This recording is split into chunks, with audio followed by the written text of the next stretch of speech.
Have you ever jumped out of a plane? With no prior experience? No parachute for a safe landing?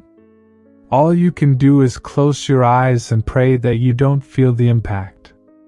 The brave ones keep their eyes open. They watch as the ground slowly gets closer. That's how I felt in that moment while limping towards the staircase. I was completely unprepared, and my chances of survival were close to zero.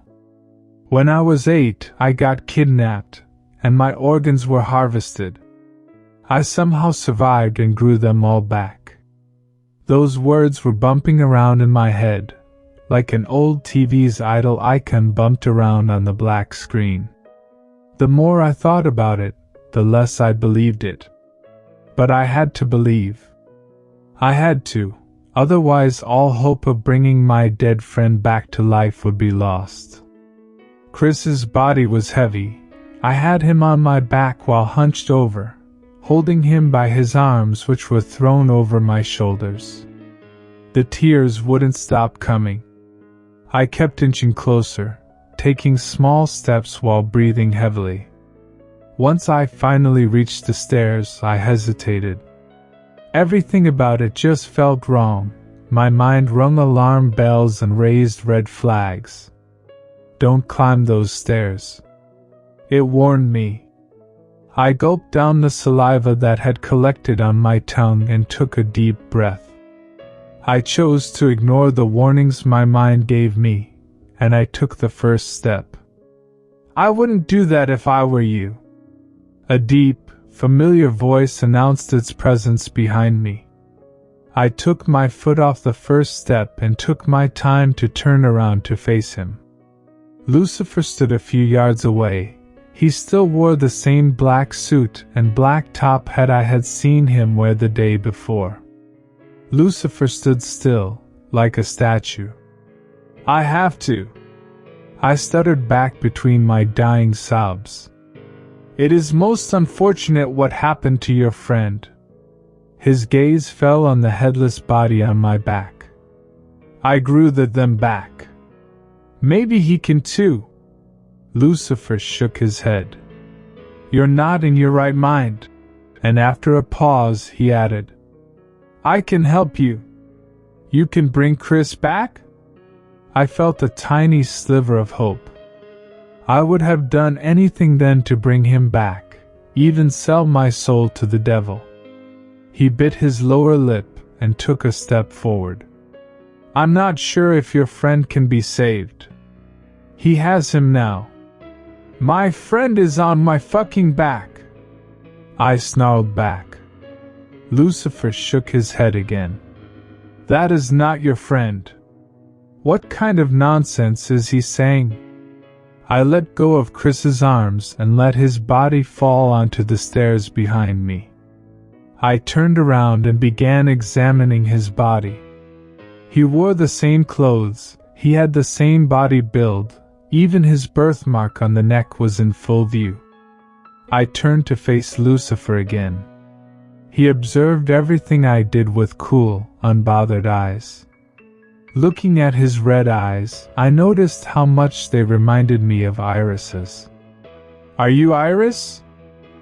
Lucifer's eye twitched at that question. He put his cane down on the ground and took another slow step forward. You have his eyes. Lucifer's stoic face showed the slightest hint of emotion, in the form of a momentary downward curve of his lips. He opened his mouth and moved his tongue around, as if he was speaking to me. I couldn't hear a word he said. He broke our eye contact, and then took another step forward, and spoke again. I still couldn't hear anything. I can't hear you, I said, but those words weren't audible to me either. I could feel my mouth and tongue move as it always did, but I couldn't hear anything. I wiped away the tears that blurred my eyes and sniffled. I glanced back to look at Chris's body, feeling another giant pang of guilt, like a sharp knife piercing my heart. The pain I felt in my heart transferred to my head in the form of migraines. My vision darkened and I blinked, holding my head. Have you ever stood up too quickly and felt lightheaded, your vision darkened and unfocused? That's how I felt then, multiplied by 100. I stumbled around trying not to fall, while desperately trying to blink the overcoming darkness away. Unfortunately, the lightheadedness defeated me, and I felt as I hit the grass below. In similar fashion to the previous visions, it took some time for my senses to return. Once they did, I found myself back in my 8-year-old body. I was in a cabin. Except it wasn't the log cabin. It was in the cabin in which the kidnapper held me. I tried to move, but the tight ropes around my wrists and ankles prevented me from doing that. I tried to scream, and unlike the last time I was here, it worked. Help! I yelled at the top of my 8-year-old lungs. I yelled and I yelled until I heard footsteps up above. They were heavy. The secret door into the basement opened and a familiar man came down. His red eyes widened in surprise. "How are you alive?" his deep voice said, more a question to himself than me. It was Lucifer. I felt my entire body tense up as he got closet and began inspecting my body. "You no longer have a heart, yet you still live." I gulped my saliva down and tried to stop the shaking. Lucifer's eyes looked like a wild beast's, impatiently waiting for their prey. They were wide. His lips were curved into a wide, creepy grin. Then, I felt a sharp pang in my chest. With one swift motion, Lucifer pulled his hand out with one of my lungs. I screamed in pain. "Pain tolerance isn't high." He spoke in a clinical tone, as if taking notes. I felt so helpless. So lost. I just wanted the pain to end. I wished to die. He shoved his hand into my chest again and I screamed. He clicked his tongue. "That is getting very annoying," he said in a displeased tone, and then pulled his hand out. He looked me in the eyes. It was as if he was looking at a fly, something he could squash at a moment's notice. Lucifer licked his lips and spoke again. "This might hurt." He forced my mouth open and took hold of my tongue. Then he pulled. I wanted to scream, I wanted to shout. But I couldn't. My tongue was gone. He ripped it off like it was an old Band-Aid. I passed out from the pain. Everything went dark again. I thought the vision was over, and that I'd return. I feared that. Now that I knew Lucifer was behind my disappearance, I didn't know what he would do to me. My senses returned to me, and I found myself in a bed. Back in the log cabin. Iris was sitting on the ground beside me. I just looked at him. I didn't even know how to begin expressing how thankful I was for being saved from Lucifer. I wanted to ask Iris why my kidnapper had his eyes, but I couldn't. I was merely reliving the past. I couldn't change or affect it in these visions. Iris looked up at me from the ground. His stoic expression curved into a friendly smile. "You're awake." I nodded. He jumped off the ground and walked out of the room. A few moments later he returned with a wooden cup. "Drink," he instructed. I sat up in the bed and took the cup from his hand. It was the miracle organ regrowing liquid. There was something off about me. I could live, or survive without any organs, and I had somehow regrown my tongue, judging by the fact that I could feel it in my mouth right now. Am I human? Iris had his head rested on the bed beside me. His eyes were looking up into mine. I chuckled. Iris smiled. For some reason I still felt tired, sleepy. So I closed my eyes and drifted off into the darkness. My senses began returning to me slowly. I pulled myself off the ground and sat down on the grass, rubbing my eyes. The wind was whistling a calming tune. Then my grogginess cleared, replaced by another migraine. I winced in pain. "Are you okay?" His deep voice caught me by surprise. It was much closer than before. He only stood about a dozen feet away from me. I hurried to my feet and caught whiff of an awful smell behind me. It smelled like rotten meat left in the sun for too long. I glanced back. Chris's body still lay there unbothered. Surely his body hadn't decomposed to the point of beginning to rot and smell in such a short time? I turned my attention back to Lucifer, desperately trying to keep my face cool. I didn't want him to know that I remembered, that I saw what he did to me. Lucifer sighed and took a step towards me. I flinched and instinctively took one back. My foot was touching the first stair. He looked down at my feet with curiosity. "Why are you backing away?" "I only want to help." His voice sounded genuine, innocent.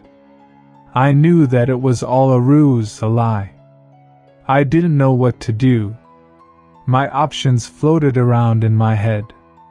Grab Chris and sprint up the stairs, hoping it transports me somewhere safe like that time with Iris. Convince Lucifer that I don't know anything and pray he doesn't slay me. Run off into the woods, leaving Chris behind. I didn't like any of my options, but I had to choose, and fast. "How did you find me?" I asked in an attempt to buy some time. What if he was the monster that decapitated Chris? Then a strange thought crossed my mind. Where is Chris's head? Surely it would be laying around here somewhere? I started looking around, trying to spot it, but no matter how hard I looked, it was nowhere to be found. "I figured you'd come to the forest. All I needed to do was follow your shouts and screams." Lucifer placed his cane forward and took another step. There was now less than 12 feet between us, a distance that could be crossed in mere seconds. One wrong move and my head could fly too. "Why are you so afraid of me? I'm not here to hurt you." I bit my lower lip.